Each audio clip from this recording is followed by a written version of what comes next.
को हुआ प्यार तो चोरी का सामान लेकर आया वापसी। फिर क्या हुआ देखें अंत तक ज़रूर।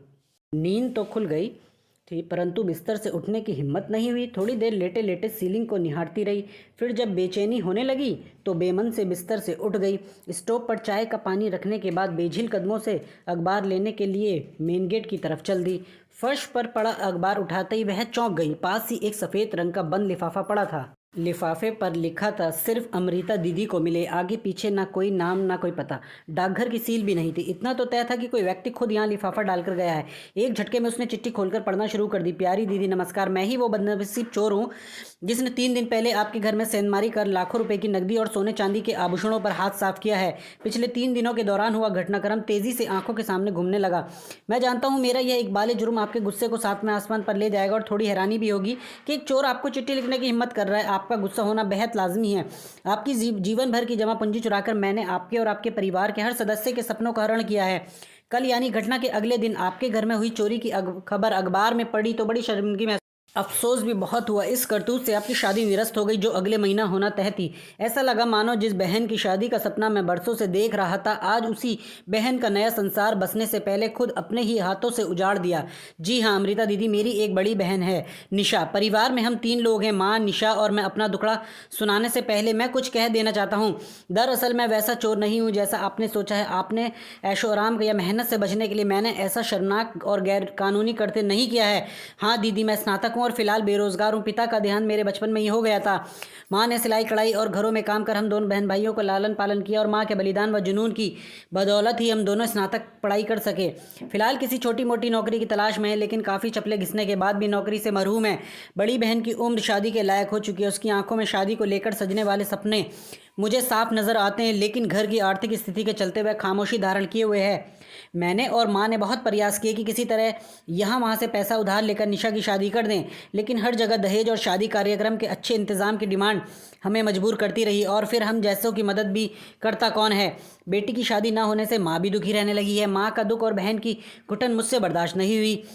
इसी जद्दोजहद और पसोपेश के चलते मैंने चोरी जैसी घृणित अपराध को अंजाम देने का दुस्साहस कर डाला।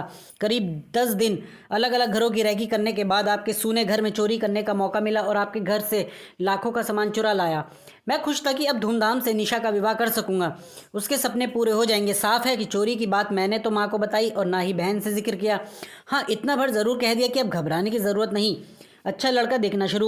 उन्होंने यह भी नहीं पूछा कि बेटा इतने पैसों का इंतजाम कहाँ से और कैसे करेगा।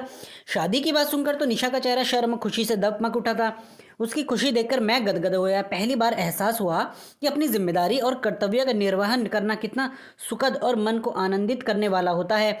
बहन की शादी कर हम दोनों माँ बेटे मानो चारों धाम की तीर्थ यात्रा कर लेंगे। लेकिन क्या एक बहन की जिंदगी उजाड़ कर दूसरी बहन की खुशियाँ खरीदी जा सकती हैं? आपकी आंखों से बहते आंसुओं से मेरी बहन के जीवन में कभी खुशियों की बारिश नहीं हो सकती दीदी। मनुष्यों का इतना भी निर्दयी नहीं होना चाहिए कि वह अपनी खुशियों के लिए दूसरों का घर संसार उजाड़ दे। निशा के भाग्य में यदि शादी की खुशियाँ लिखी होंगी तो वह हर हाल में उसे मिलकर रहेंगी। मैंने सोच लिया था कि आपके सारे रुपये और एक एक आभूषण आपको लौटा दूंगा। कल दिन भर चिंतन मनन करने के बाद मैंने सामान लौटने का ये तरीका अपनाया ताकि आपसे क्षमा याचना भी कर सकूं। हो सके तो मुझे माफ़ कर देना दीदी। मैंने आपका सारा सामान एक थैले में रखकर आपके घर के मेन गेट से टिका कर रख दिया है। जब तक आप सामान नहीं उठाएंगी मेरी नज़र उस पर जमी रहेगी ताकि कोई और सामान ना चुरा ले। एक साथ कई तरह के भाव अमृता के चेहरे पर आकर धमा चौकड़ी करने लगे। चिट्ठी हाथ में दबाए बहुत तेज़ी से दरवाजे की ओर दौड़ी। एक झटके से दरवाज़ा खोला। थैला वहां रखा था। जल्दी से थैला उठाकर वो अंदर ले आई। एकदम से बिस्तर पर पलट दिया। नोटों की सभी गड्डियां और एक एक जेवर सही सलामत उसकी आंखों से आंसू और होठों पर मुस्कुराहट थिरक उठी। अमृता ने सारे पैसे और जेवर अपने दोनों हाथ में समेटकर चेहरे से लगा लिए। फिर अचानक उसे चिट्ठी का ख्याल आया और एक बार फिर अचानक वह दरवाजे की ओर दौड़ पड़ी। दरवाज़ा खोलकर उसने चारों तरफ नजरें फिराकर देखा। सूनी सड़क पर कोई भी नहीं दिखा। चिट्ठी अभी पूर्ण नहीं हुई थी। आगे लिखा था, एक गुजारिश है दीदी, इंसानियत व कानून दोनों ही नज़रों से मैंने ऐसे अपराध को अंजाम दिया है और उसकी सज़ा भी कानून में तय है। एक ना एक दिन कानून के लंबे हाथ मुझ तक पहुंच ही जाएंगे। मेरे जेल जाने के बाद माँ और निशा की ज़िंदगी बर्बाद हो जाने का पूरा अंदेशा है। अतः मैं चाहता हूँ कि पुलिस में दर्ज चोरी का मुकदमा आप वापस ले लें ताकि मैं पूरी तरह से बेफिक्र होकर अपनी माँ व बहन की सेवा कर सकूं, उनका सहारा बन सकूं। नमस्कार। अमृता ने फौरन अपनी माँ व अन्य परिजनों को जगाकर सारा किस्सा सुनाया। उनके सामने जेवर व रुपये रख दिए। माँ को तो खुशी के मारे रोकर रोकर बुरा हाल हो गया। सामान वापस मिलने की जानकारी पुलिस को देकर अपनी एफआईआर भी वापस ले ली। दोस्तों, आपका क्या कहना है इस कहानी और चोर की सोच पर?